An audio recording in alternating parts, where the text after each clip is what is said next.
In January 2022, a piece of art very similar to this one here sold for $760,000. The catch is that the owner is not going to get it in the mail, and they can't hang it on the walls because it is a purely digital artwork, an NFT, or a non-fungible token. You may have heard of NFTs. It is a very fancy name for a very straightforward concept. An NFT is a unique combination of letters and numbers that says you own this piece of art. That is your certificate of authenticity that gets stored and registered on the blockchain.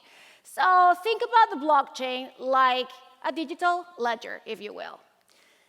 The interesting thing, though, is that piece of art that sold for almost $800,000 is one out of 10,000 unique women. And that was created by an online community called World of Women, founded by 4 young friends, including the artist Yam Karkai.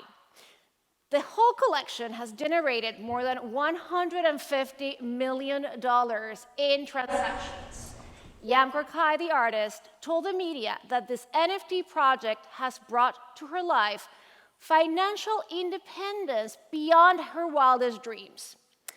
Now, for decades, parents have agonized about the idea that their kids are going to go to art school and, God forbid, they end up like one of those starving artists. The thing is that stereotype was never true, and it is much less so today. You see, 13 years ago, I left a successful career as a corporate attorney to open my own art advisory. And I was successful but miserable. And if you know of any corporate attorney who's happy, please raise your hand. I don't see any hands. So I quit that job to open my own art advisory. And if you're thinking, well, what is that? Is that a job? I didn't myself know if I could be a job until I started doing it and succeeding at it. So in New York City, where I live, there are more than 1,000 art galleries. And the global art market is a $300 billion global behemoth. My job is to be the eyes and ears of my clients, the art collectors. I tell them what artists to buy, how to curate their collections. I teach them how to diversify their assets through art. And so my job is really to go from gallery to gallery, art fair to art fair, auction houses around the world, and take the pulse of the art market consistently. So in this past 13 years, I've had the immense opportunity to get to know and work with more than 450 contemporary artists. Some of them are the most successful in the world. And I've been to their homes, their studios, and their exhibitions. And I have seen that there is a pattern in the way that they find their greatest ideas. And there is something all of us can learn from them because they are pioneers, they are visionaries, and they are extraordinary business people. So I'm going to give that to you in 3 lessons that you can apply to your life no matter what you do. Lesson number 1 is to pay attention to what's happening outside of your industry. You know, there is this tendency to believe that success and groundbreaking ideas are going to come from hyper-specializations, from reading every company email and subscribing to every trade magazine. The truth is, groundbreaking ideas are not going to be on trade magazines, because that would be so easy. NFTs are an excellent example of that.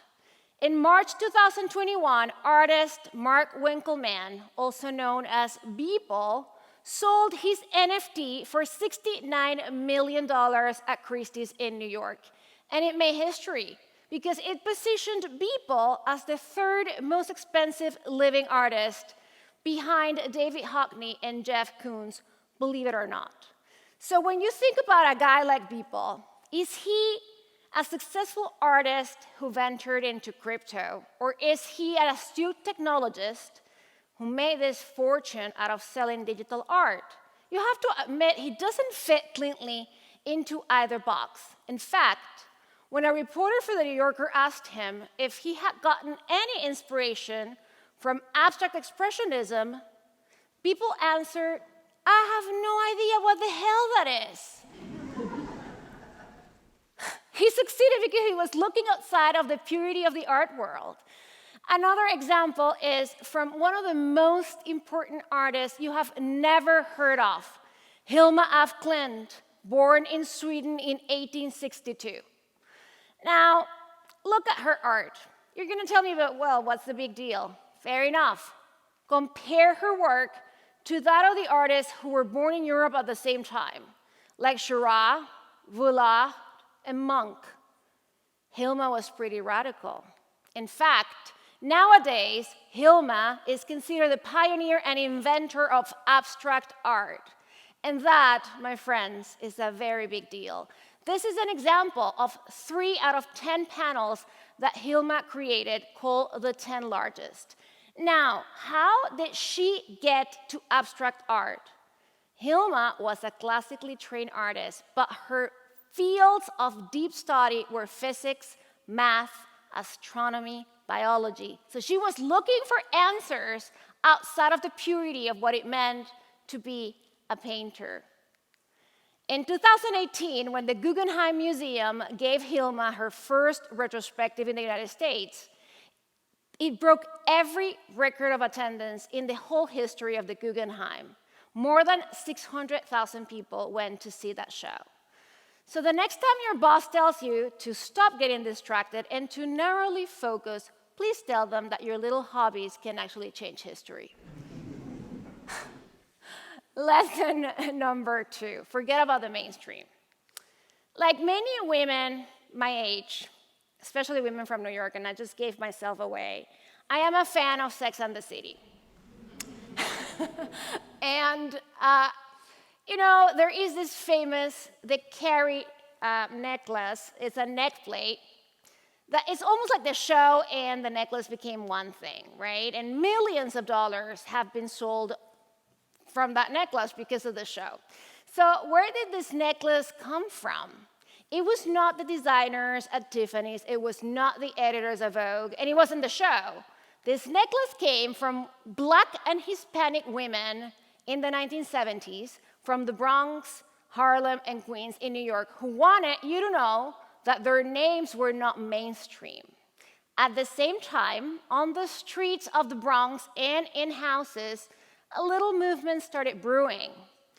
DJing, MCing, breakdancing, and graffiti were the elements. You may have heard of it. It's called hip-hop.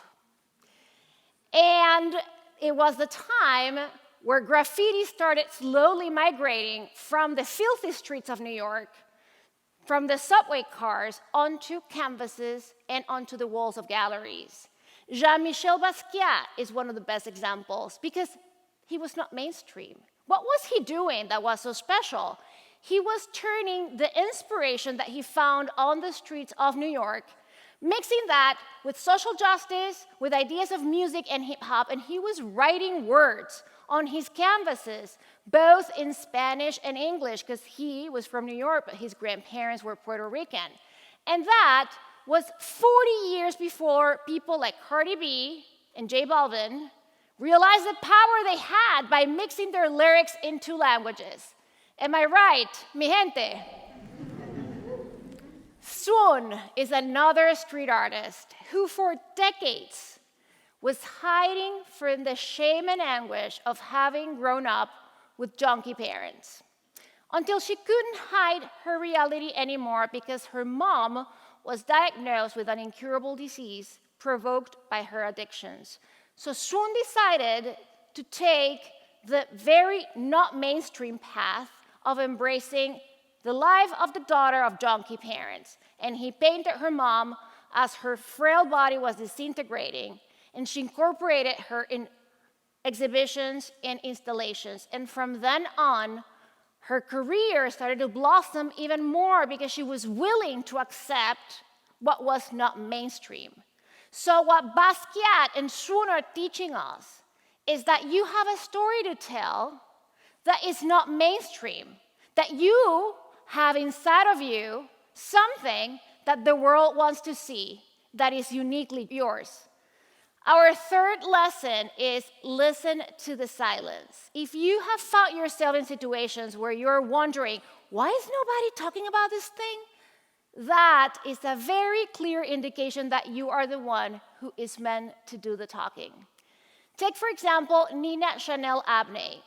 13 years before the death of George Floyd, and way before the words equity, diversity, and inclusion meant something important to corporate America, Nina found herself as the only Black student in her MFA program. And of course, as a Black woman, she was very comfortable painting Black subjects. But she realized during class critiques that her classmates did not relate. So, for her final thesis project, she invited her classmates to sit for a portrait. And on the day of the final exhibition, she unveiled this giant canvas.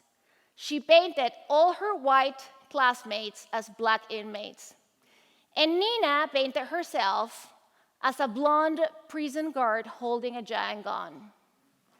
This made everybody very uncomfortable, as you can imagine. But somebody had to do the talking about the experience of being the only Black student in a fine arts program in the United States. This painting got her noticed, and it launched her career. Since then, Nina has created hundreds of paintings that talk about difficult subjects, like police brutality, like misogyny, like white supremacy. Ai Weiwei, artist and activist from China. In 2008, an earthquake destroyed the city of Sichuan in China, killing more than 80,000 people, including thousands of children who could have been saved had it not been because they were crushed to death inside public schools built by the Chinese government. And of course, the Chinese government did not want any of this information to get out, and they never released the official number of deaths. But Ai Weiwei had a different plan. He had a blog, and he posted an open call enlisting the help of citizen investigators who went door to door, person to person, gathering the names and ages of the kids. It took a whole year for them to gather that information, and they gave it to Ai Weiwei. He uploaded onto his blog, and the Chinese government shut it down immediately. But Ai Weiwei was not done. The same year, he opened a solo exhibition at the Haus der Kunst in Munich, Germany. He covered the entire facade of the building with 9,000 backpacks. And those backpacks, children's backpacks, were positioned so that in Mandarin characters, they spelled out the following phrase: "She lived happily in this world for 7 years." That was a quote from one of the mothers who lost her daughter under the schools. When these pictures hit social media, they became viral. And they were picked up by TV channels, and they were reproduced on the front pages of newspapers around the world. And because it was around the world, the Chinese government had no control over it. It was the first time the world knew what had happened in Sichuan. It took an artist to do this. So what these artists are teaching us is that the answers to succeed are not obvious, or everybody would do that. When NFTs launched in 2014, everybody thought that the artist who was playing with that was crazy.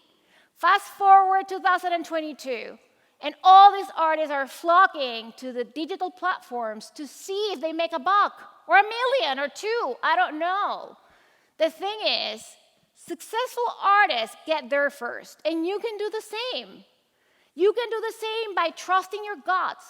Great ideas are everywhere, but you have to be willing to go and explore the margins. You have to be willing to find the intersections.